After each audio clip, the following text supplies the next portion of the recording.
রাঙামতি তীরন্দাজ ধারাবাহিকের আজকের পর্বে ধারাবাহিকের শুরুতে দেখা যায় সকালে ঘুম থেকে উঠে রাঙা একলব্যকে দেখতে না পেয়ে বলে, অরুণবাবু এত সকাল সকাল উঠে পড়েছে, মনে হয় বাথরুমে গেছে। মা তো আমাকে সকালে পিতলের গামলাগুলো পূজামণ্ডপে নিয়ে যেতে বলেছিল, যাই ওগুলো স্টোররুম থেকে বের করে রাখি। এদিকে একলব্য রান্নাঘরে গিয়ে কফি বানাতে যায়। ঠিক তখনই রাঙা সিঁড়ি দিয়ে নিচে নামার সময় গ্যাসের গন্ধ পায়। রান্নাঘরের দিকে তাকিয়েই চিৎকার করে একলব্যকে ডেকে বলে, একলব্য তুই রান্নাঘর থেকে এখনই বের হ, গ্যাসের গন্ধে পুরো রান্নাঘর ভরে গেছে, তুই সেখানে কেন? তারপর ড্রয়িং রুমে সবাই চলে আসে। বৃন্দা এসে জিজ্ঞেস করে, গ্যাসের এত গন্ধ আসছে কোথা থেকে? তখন রাঙার শাশুড়ি রাঙাকে বলে, এসব হলো কেমন করে, তুই তো সারাক্ষণ রান্নাঘরেই থাকিস। শাশুড়ির কথা শুনে রাঙা তাড়াতাড়ি রান্নাঘরে গিয়ে দেখে গ্যাসের পাইপ কাটা। এটা শুনে সবাই চমকে যায়। একলব্য বলে, এসব কে করতে পারে? পরক্ষণে রাঙার শাশুড়ি বলে, বাড়ির কেউ নয় তো, বাইরে থেকে কেউ এসে করেছে। কিন্তু বাইরে থেকে আসবে কিভাবে? পেছনের দরজাটা তো বন্ধ ছিল। কিছুক্ষণ পর রাঙা ওপরে গিয়ে দেখে দরজাটা খোলা। নিচে নেমে বলে, এটা নিশ্চয় বাইরে থেকে কেউ এসে করেছে। রাঙার কথা শুনে শাশুড়ি বলে, তুই এত নিশ্চিত হলি কিভাবে? বাড়ির লোকেরাও তো পেছনের দরজা খুলে রাখতে পারে, যাতে আমাদের মনে হয় বাইরে থেকে কেউ এসে করেছে। এদিকে পাঞ্জালি ও তার মা বৃন্দার দিকে তাকায়। তখন বৃন্দা বলে, তোমরা আমার দিকে এভাবে তাকাচ্ছ কেন? আমি কিছুই করিনি, আমি তো ঘরে ঘুমাচ্ছিলাম, মাত্রই উঠে এখানে এসেছি। আমি এসব করতে যাব কেন? আমি কি এতটাই পাগল যে গ্যাসের পাইপ কাটা অবস্থায় নিশ্চিন্তে ঘুমাবো?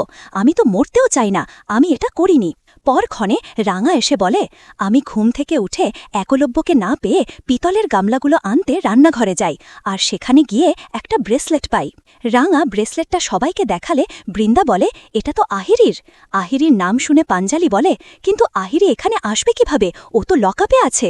তখন রাঙা অঙ্কুরকে বলে, জামাইদা তুই পুলিশকে একটা ফোন করে দেখতো আহিরি লকআপে আছে কিনা।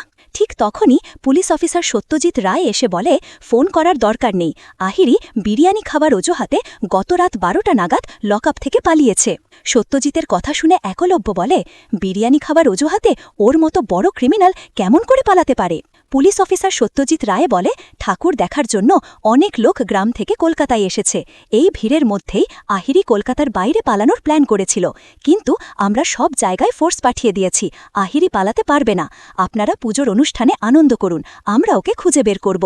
তারপর রাঙার শাশুড়ি বলে, আমরা আজ সন্ধ্যায় হালকা কিছু খাওয়া দাওয়া আর আড্ডা গান বাজনার আয়োজন করেছি, সেখানে তোমার নিমন্ত্রণ রইল, নিশ্চয়ই আসবে। আমি অদিতিকে বলেছিলাম তোমাকে বলতে। সত্যজিৎ হেসে বলে, ঠিক আছে, সমস্যা নেই, আমি সময় মতো চলে আসব। এটা বলেই সে চলে যায়। পরের দৃশ্যে রাঙার শাশুড়ি বলে, তুই এবার যা, সবার জন্য চা বানিয়ে আন। তারপর সবাই ড্রয়িং রুম থেকে চলে যায়। বৃন্দা তখন রাঙাকে বলে, তুই যদি সময় মতো ওই ব্রেসলেটটা না দেখাতি তাহলে সবাই আমাকে সন্দেহ করত, সবাই ভাবত আমি করেছি। আমি বুঝি না, বাড়িতে কিছু হলেই সবাই আমাকে দোষী সাব্যস্ত করে কেন? বৃন্দার কথা শুনে রাঙা বলে, কারোর তুই এর আগেও অনেক কাণ্ড ঘটিয়েছিস, তাই সবাই তোকে এমনভাবে দেখে। একটা কথা মনে রাখিস, একবার চুরি করলে শরীরে দাগ লেগেই যায়, তাই পরবর্তীতে যেই চুরি করুক না কেন সবাই দাগি চরকেই আগে সন্দেহ করে। বৃন্দা চুপ করে ওপরে উঠে যায়। রাঙা একলব্যকে জড়িয়ে ধরে কান্না করে বলে, তুই আমাকে বলতে পারতিস, কেন নিজে গিয়ে কফি বানাতে গেলে? যদি কিছু হয়ে যেত। একলব্য বলে, আরে আমার ঠান্ডা লাগছিল, তাই ভাবলাম নিজেই কফি বানিয়ে নেই, দেখো আমার কিছুই হয়নি, তুমি এত চিন্তা করো না। অন্যদিকে দেখা যায় বৃন্দা মনে মনে ভাবছে, রাঙা আর একলব্যের প্রেমটা বেশ জমে উঠেছে, কিন্তু আমি এটা বেশিদিন চলতে দেব না। আহিরিকে ক্রিমিনাল বানিয়ে ওর সঙ্গে প্রেম করছে, এটা আমি কিছুতেই মানতে পারবো না। আমাকে কিছু একটা করতেই হবে এখান থেকেই। পরের দৃশ্যে দেখা যায় পুজো মণ্ডপের অনুষ্ঠান, সেখানে সবাই উপস্থিত। রাঙা ঠাকুরের সামনে থেকে ধুনুচি এনে শাশুড়িকে দিয়ে বলে, মা মনে আছে কয়েক বছর আগে তুই আমি একসাথে ধনুচি নেচেছিলাম, তখন সবাই অনেক প্রশংসা করেছিল। রাঙার কথা শুনে শাশুড়ি বলে, তুই পাগল নাকি, এখন আমি এসব করব না। তখন পাঞ্জালি একলব্য আর সবাই মিলে বলে, মা তোমাকে নাচতেই হবে। শাশুড়ি হেসে বলে, ওসব তো কতদিন আগের কথা, এখন এসব মনে নেই। সবাইয়ের রিকোয়েস্টে অবশেষে রাঙা আর শাশুড়ি একসাথে ধুনুচি নাচ শুরু করে।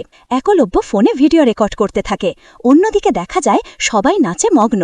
সেই সুযোগে বৃন্দা ওপরের দিকে তাকিয়ে কিছু লাইটিংয়ের তার খুলে দেয়, যাতে সবার চোখের আড়ালে যায়। এইভাবেই শেষ হয় রাঙামতি তীরন্দাজ ধারাবাহিকের আজকের পর্ব। যদি ভিডিওটা ভালো লেগে থাকে তাহলে চ্যানেলটা সাবস্ক্রাইব করে পাশে থাকা বেল আইকনটা অন করে দিন, আর অবশ্যই আপনাদের মূল্যবান কমেন্ট করতে ভুলবেন না।